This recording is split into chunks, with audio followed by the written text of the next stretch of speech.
এক যুবক হঠাৎ করেই তার জীবনে একটা পরিবর্তন আসলো। আল্লাহ হেদায়েত দিলেন, মুখে দাড়ি রাখলেন, মাথায় টুপি দিয়ে নামাজ পড়া শুরু করেছেন। কিন্তু এই ছেলেটার সাথে একটা মেয়ের একটা রিলেশন ছিল। বেয়াদবি মাফ করবেন, বোঝার জন্য বলছি। ছেলেটা যে মেয়ের সাথে রিলেশন, তাকে একটা মেসেজ পাঠিয়ে দিয়েছে, আজকের পর তোমার সাথে আমার আর কথা হবে না, আমি আল্লাহর পথে চলে এসেছি, তুমিও আল্লাহর পথে আসো। আল্লাহ যদি আমাদের তাকদীরে বিবাহ লিখে থাকে তাহলে হালাল ভাবে আমাদের সম্পর্ক হবে। বলেই নাম্বার ব্লক করে সিম পাল্টিয়ে আল্লাহর পথে চলা শুরু করেছে। মেয়েটা তাকে খুঁজে সাক্ষাৎ করার কোনো সুযোগ পায় না।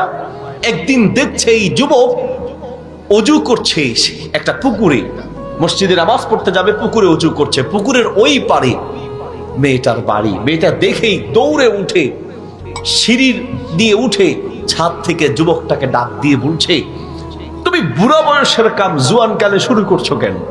তার মানে দাড়ি রাখবা, অজু করবা, নামাজ পড়বা, তওবা করে ভালো হয়ে যাবা, এটা তো হচ্ছে বুড়া বয়সের কাম। বুড়া বয়সের এই কাম তুমি জোয়ান কালে কেন শুরু করেছো?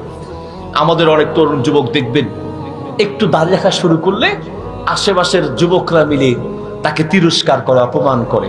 আর এটার নাম দিয়েছে একটু ফান করলাম, আমার হাতে হুজুর হইছে, এভাবে তিরস্কার করো, হাতে নামাজি হইছে, হাতে হুজুর হইছে, হাতে মোল্লা হইছে।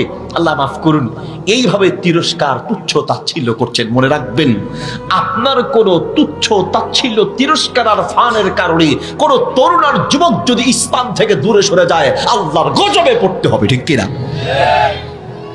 মেয়েটা ডাক দিয়ে বলছে, বুড়া বয়সের কাম তুমি জোয়ান কালে শুরু করছো কেন?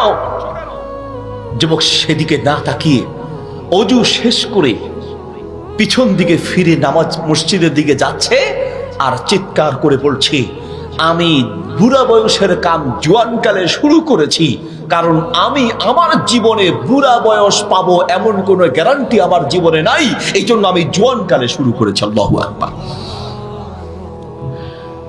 আমরা যারা তরুণ যুবকরা মনে করছি বয়স এখনো আছে, তোমার মতো কত তরুণ আর যুবক হসপিটালের বিছানায় ছটপট করছে, ঠিক কিনা? ঠিক যেই মুহূর্তে আমি কথা বলছি আর আপনি কথা শুনছেন, ঠিক এই মুহূর্তে পৃথিবীর কত তরুণ যুবক অ্যাক্সিডেন্ট করে হসপিটালের বিছানায় অপারেশন থিয়েটারে আছে। কত তরুণ যুবক অ্যাক্সিডেন্ট করে লাশ রাস্তার পাশে পড়ে আছে। মৃত্যুর কোনো নির্ধারিত সময় নেই।